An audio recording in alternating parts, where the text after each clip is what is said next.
Yo, what it do? There will be a daily vlog. Stay tuned for the channel. Other than that, let's hop right into the reason why beginner hacking guys on YouTube are all scams. They're all traps. You open a beginner hacking guide. It says, Step 1, install Arch Linux. And that's already where you messed up. 5 minutes ago, you were Googling how to hack websites.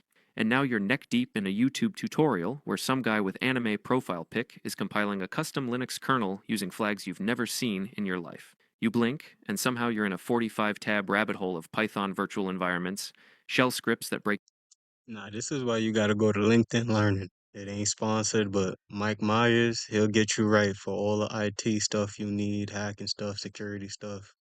Cause I've never personally went down this rabbit hole. Not saying I haven't went down a rabbit hole. Put it like this.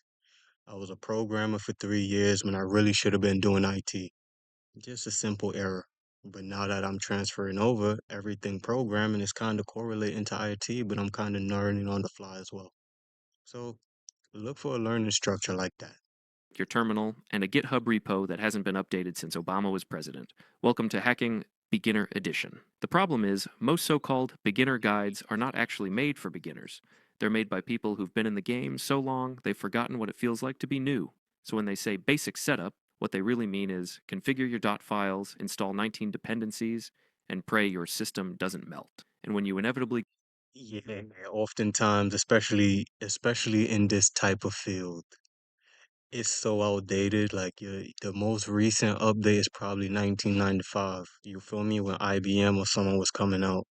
Anything after that, you better pray that the hardware is compatible.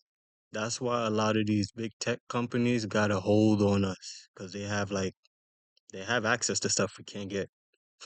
get lost, you're the one left feeling dumb, like you're not cut out for hacking. But it's not you, it's the content. Let's break it down. First, creators are often showing off. That's not a bad thing, it's just human. You want to flex your skills, show that you can reverse engineer a binary blindfolded while installing Gen 2. The problem is, beginners see this and think, I have to do all of that just to learn how a login page works. Second, there's algorithmic bias. Complex tutorials get more watch time. Longer videos, more ad revenue, more engagement. So instead of a clear, concise lesson, you get a 3 hour monstrosity with 20 tangents and Yeah, bro. Like I ain't going to name Prime. I'm sorry, I had to name drop. There's a lot of other people and gurus who do coding stuff, and it don't got nothing to do with coding. It's like a social party. Like you feel me? And you guys aren't the best entertainers. Like for me, one of the most egregious comments I'd get under my post is, "What is a person like me doing in a field like this?" Now, I consciously know what you're trying to say. I don't take offense to it because I'm just smarter than you and I'm confident to back it up. These dudes aren't even confident. They don't even know what type of job relevance they put on their next job description. You know, win or fail, I'll put the one that's most recent, and if it doesn't transcribe to you, then it doesn't transcribe to you. But that doesn't take away from my abilities. A lot of these programmers try to take from other people's abilities, and that's programming is more like making a film. It's a collaborative sport. The producer doesn't go up to the director and say, "Hey, your movie is trash." She gives some collaborative or some stuff that'll help the movie get to where it needs to be as a team. And then after, she says it was trash. You get what I mean? These developers are just trashing everything and wondering why the next age of developers are crutching onto AI. Dude, we're tired of getting bashed. And then even at that, AI is advanced more so than you guys, and you guys try to downplay AI. So it's kind of like a gray area right now for software development, IT, and everything tech. zero context. Internal pointer variable. What is this? Internal. Finally, and maybe most importantly, there's a weird sort of gatekeeping, a culture where simplicity is seen as weakness, and unless you're running Kaylee in a VM inside your fridge, you're not real. So what does a real beginner path actually look like? You don't need a million tools, you don't need a 300-line bash script, you need to understand what the web is doing. Start with HTTP, how requests and responses work. Learn what a port is, what a server is, what an IP does. Fire up Burp Suite, No, intercept a login request. I'm gonna be honest with you. he has his route. We're gonna go through it. I feel like the best route in 2025, even though it's gonna be frowned upon, trust me, you gonna learn, my nigga. You gonna learn way more than a lot of other developers. Go get you a $20 ChatGPT membership. Go get Replit.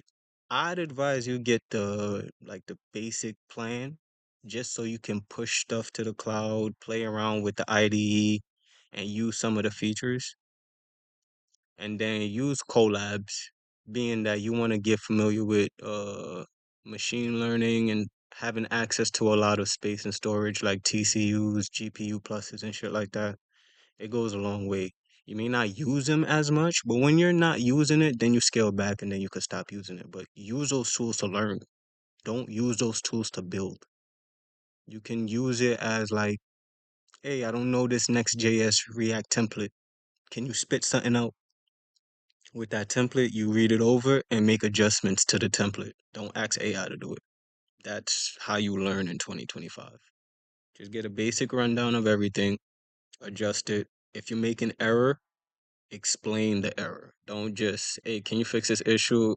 Your adjustment didn't work. Explain the error so when the error occurs again, it's like backtracking into knowing. Obviously, we're in caveman time, so you kind of want to get a good, concise idea of how to do something, why you're doing something, and backtracking in 2025 is way better than forward progression. Just saying. request and just look. That moment, when you see your username in the request payload, that's your first real hacker moment. No flashy exploits, no CTF flags, just understanding the flow of data. That's the foundation everything else builds on. From there, move into the OWASP top 10. Not all at once, just pick one, like XSS or SQL injection, and play with it in a controlled environment. Try out Portswigger Labs or Hack the Box Starting Point. These platforms give you the real muscle memory, not just the theory. You'll mess up, you'll forget what a cookie does, you'll accidentally lock yourself out of your own test app. That's part of it. That is the learning. And that's exactly why we built Cyberflow Oh, Academy. We were tired of people getting wrecked by beginner guides that expect you to be a sysadmin by day 3. At Cyberflow, you get real step-by-step courses in bug bounty, web hacking, and reverse engineering, taught by people who actually remember what it was like to be confused. No fluff, no ego. There's a better way. I ain't gonna lie to you. I'm gonna sponsor the Cyberflow one of these days, just because he's been providing value on the free end. So I'm just me being me. I'm just curious to see what kind of value I'm gonna get on the paid side. Me. You feel me? Even on the blog, you'll kind of see like my day in the life. I don't give a fuck about your day in the life. You could be the best programmer in your field. Tech is big. That's kind of the I want to say that's the freedom we have. It may feel like imposter syndrome for most. Nah, it just means you don't know yourself. Sorry.